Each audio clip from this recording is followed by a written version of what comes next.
Pertama-tama saya bacakan dulu mengenai perkara yang terkait dengan vonis Ferdy Sambo, ya, yang divonis hukuman mati, terdakwa Putri Chandrawati yang divonis 20 tahun, terdakwa Kuat Maruf yang divonis 15 tahun, terdakwa Regi Rizal yang divonis 13 tahun.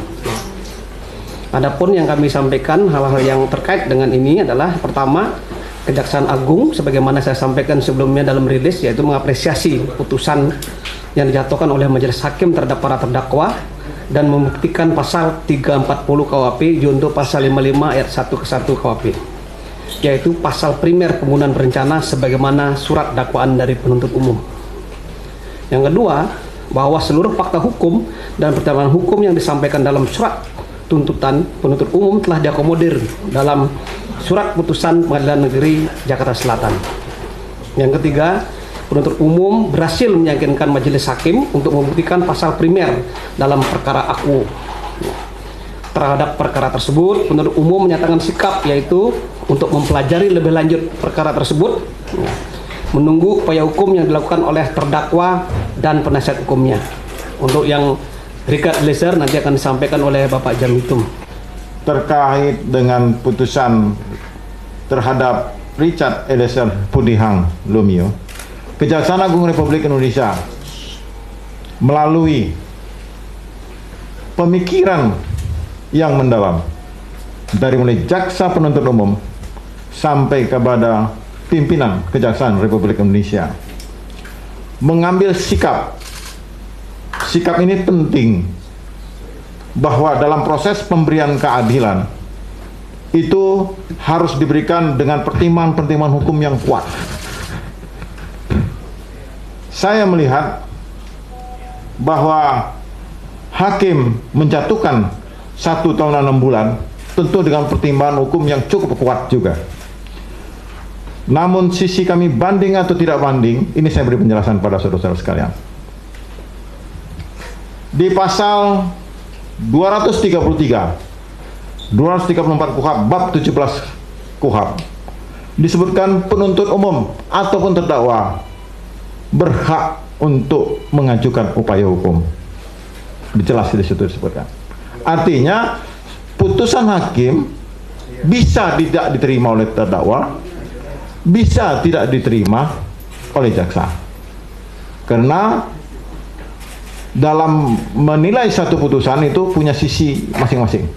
Terdakwa bisa tidak puas, dia banding. Jaksa bisa banding. Berapa hal pertimbangan yang perlu saya sampaikan kepada kawan-kawan semua menyangkut sikap Kejaksaan Agung Republik Indonesia. Apakah banding atau tidak? Yang pertama, kami melihat bahwa pihak keluarga korban ini Ibu Yosua dan Bapak Yosua dan kerabatnya. Saya melihat perkembangan dari mulai proses persidangan sampai akhir kemarin putusan Richard Eliezer Pudihang Lumiu. Satu sikap yang memaafkan berdasarkan keikhlasan.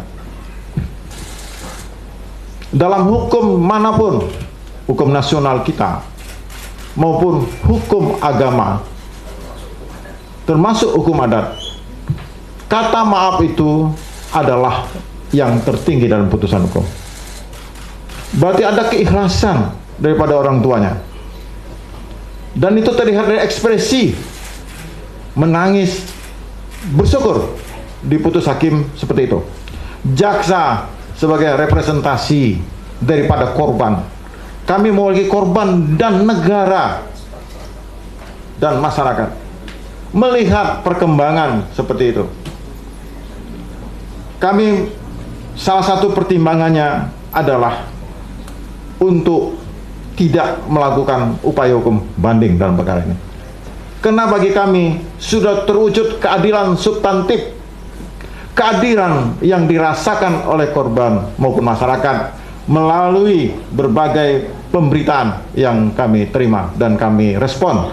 Kami menilai satu hari pemberitaan itu, dan kami dalam mewujudkan keadilan itu harus melihat nilai-nilai atau keadilan yang timbul di masyarakat.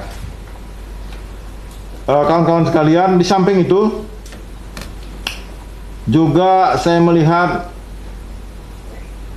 putusan hakim ini di samping sudah mengambil over seluruhnya, saya mengikuti benar, mengambil over seluruhnya tuntutan dakwaan maupun tuntutan jaksa. Seluruhnya saya lihat dari seluruh unsur yang dikutip oleh hakim. Hakim yakin benar atas dakwaan jaksa tersebut, yakin benar atas tuntutan jaksa tersebut, sehingga kami menghormati putusan hakim yang telah mewujudkan keadilan substantif yang dapat diterima oleh masyarakat.